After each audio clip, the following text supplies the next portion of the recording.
Bapak, Ibu, dan saudara sekalian, firman Tuhan akan kita renungkan dari Kisah Para Rasul 8 ayat 18 dan 19 demikian.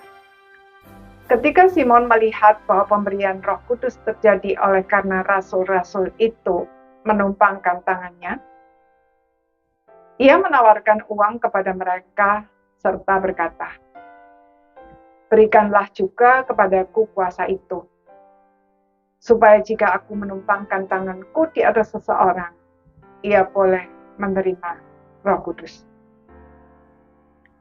Saudara-saudara sekalian, percaya dan menerima Kristus sebagai Tuhan dan Juru Selamat secara pribadi dengan bertobat dari pola pikir lama yang dikuasai dosa adalah dua hal yang berbeda. Dengan percaya dan menerima Kristus, kita diselamatkan dari murka Allah dan mendapatkan hidup yang kekal.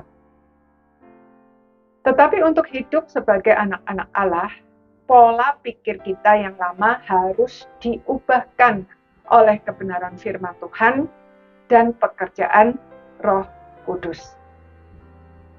Kedua hal tersebut berkaitan erat dan tidak bisa dipisahkan. Kita tidak mungkin percaya dan menerima Kristus tanpa bertobat dari pola pikir lama. Tetapi kita juga tidak bisa bertobat dari pola pikir lama jika kita tidak percaya dan menerima Kristus. Simon si tukang sihir, ketika mendengar berita Injil yang disampaikan oleh Filipus, menjadi percaya dan menerima Kristus, lalu dibaptis. Tetapi pola pikirnya masih lama. Itulah sebabnya ketika ia melihat para rasul menumpangkan tangan dan orang-orang menerima Roh Kudus, ia menawarkan sejumlah uang kepada mereka agar bisa melakukan hal yang sama. Petrus menegur dia dengan keras agar dia bertobat, sebab pola pikirnya yang lama yang berfokus kepada uang itu di mata Tuhan adalah sebuah kejahatan.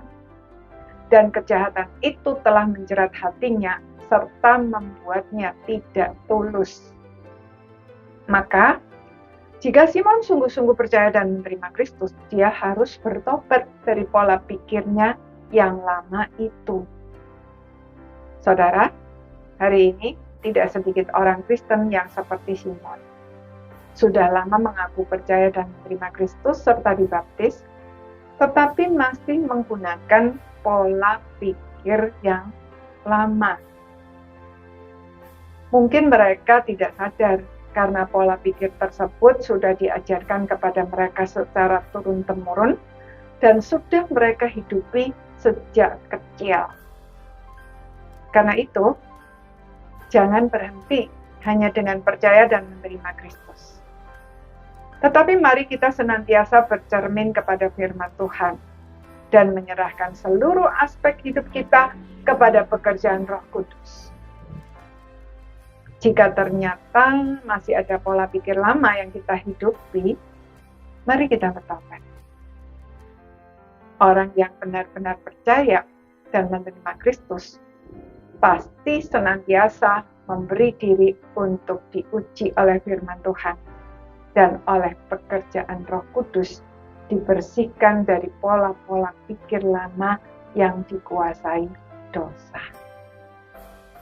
Dengan demikian, kita dapat mempersembahkan hidup yang berkenan kepada Tuhan.